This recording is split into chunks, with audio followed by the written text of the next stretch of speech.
কি করবে?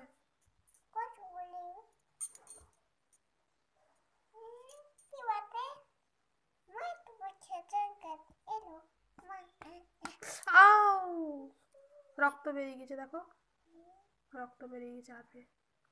দাও তোমারটা কাটি আমি। হাত পাতো। কাটবো কাটবো কাটবো।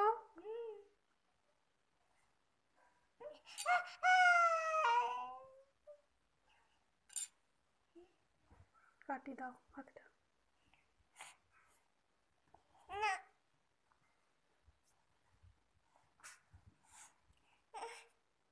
রেখে দেবো, পাটা কাটি তাহলে। কাটবো, ছাড়ো।